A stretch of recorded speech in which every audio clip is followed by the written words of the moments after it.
श्री राम जय राम जय जय राम।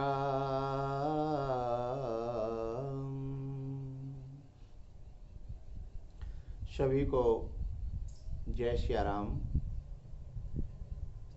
हमारे देश के महान विद्वान चाणक्य जी महाराज चाणक्य नीति में दूसरे अध्याय के 13वें श्लोक में एक बड़ी प्यारी बात कहते हैं।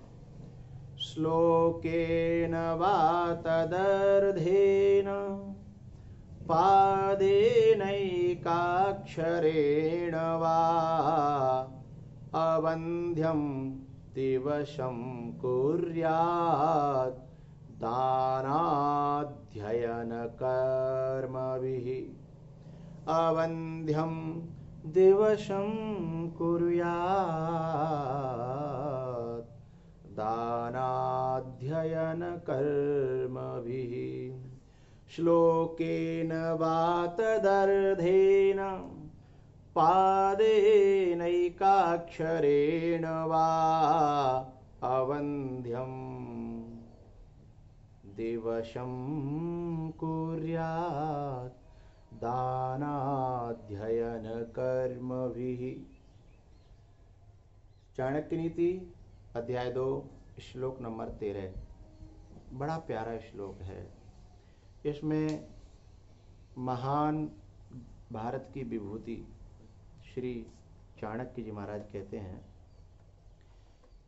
कि हमारा वह दिन सफल है जिस दिन हमने किसी संत की वाणी सुन ली अथवा किसी ग्रंथ को पुराण को अध्ययन कर लिया, पढ़ लिया, अथवा हमने कोई पाठ कर लिया, और यदि यह इनमें से हमने कुछ भी नहीं किया तो अवंध्यम दिवसम कुर्यात, समझ लो उस दिन की हमने अपने जीवन में हत्या कर दी। वह दिन कहे हम हत्यारे हैं, और समय की हत्या करने वाला समय उसकी हत्या कर देता है। जो समय की हत्या करता है, समय माने काल उसकी हत्या करता है। और जिस दिन हम, तो यहां कह रहे हैं श्लोकेन वा तदर्धेन पादेन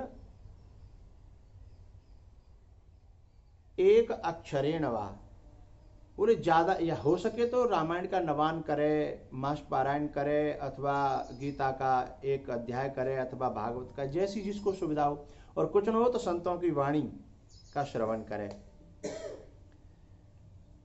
लेकिन यहां कह रहे हैं कि यदि कोई श्लोक पढ़ना जानता है तो हो सके तो अध्याय करे, अध्याय न करे तो एक आध चैप्टर करे। चैप्टर का मतलब उसमें जो प्रसंग होते हैं 4 श्लोक का, 10 श्लोक का, और वो न कर सके तो एक श्लोक करे। एक श्लोक न कर सके तो तद अर्धे न, उसका आधा श्लोक करे। आधा भी न कर सके तो उसके एक अक्षर का भी पाठ करे, तो भी उसका दिन कम से कम वंध्य होने से बच जाएगा।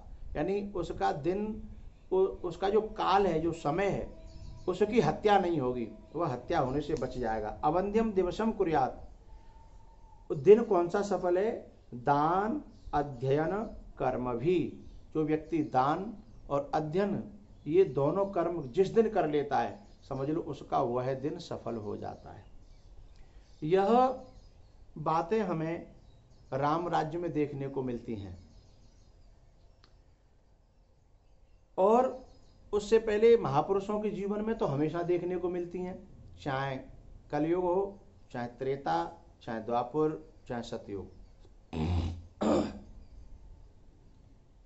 एक बड़ा अच्छा 2 शब्द हैं, व्यसनम श्रुतौ।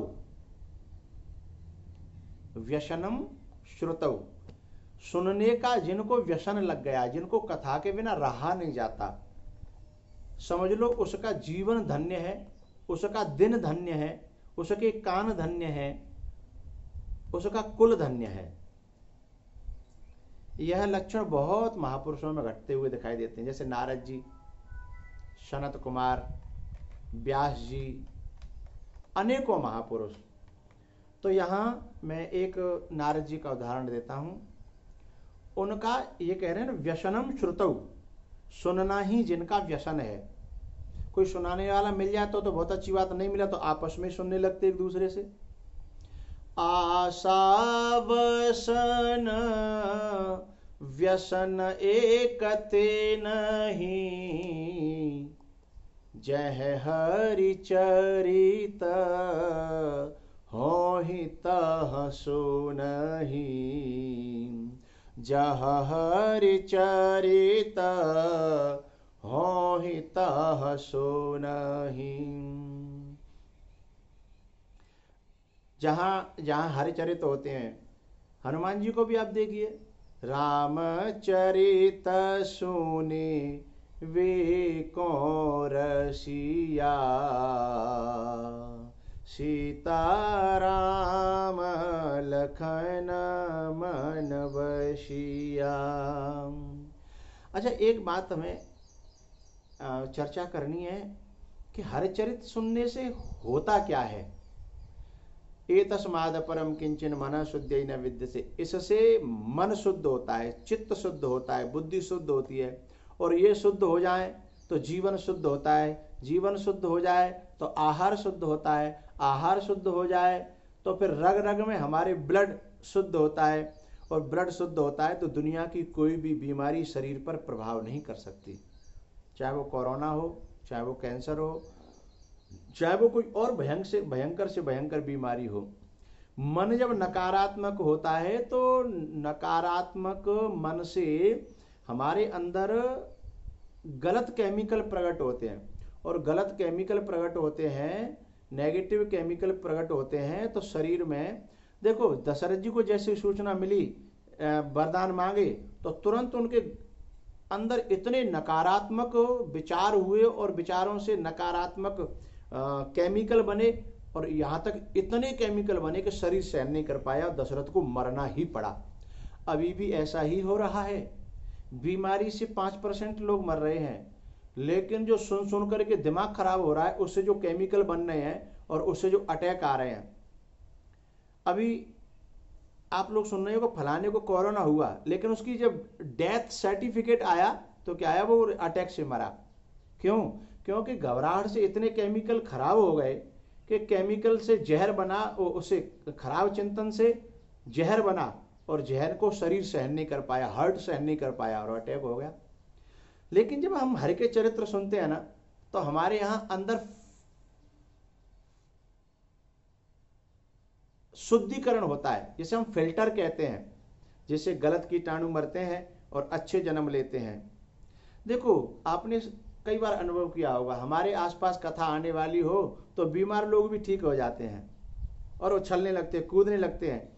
कोई कितना बीमार हो उसे बहुत अच्छी सूचना सुना दी जाए, वो उछलने लगता है, कूदने लगता है, तो एकदम सुनकर के ही इतना पावर आ गया, अच्छे विचार बने, विचारों से केमिकल बने, केमिकलों से शक्ति आ गई और रोग अपने आप भाग गए।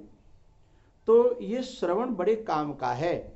लेकिन इस धृतराष्ट्र का राज्य बनाने में क्या हुआ, हमने अपना श्रवण बिगाड़ लिया, हमने अपना दर्शन बिगाड़ लिया, हमने अपना चिंतन बिगाड़ लिया, तो मामला गड़बड़ हो गया।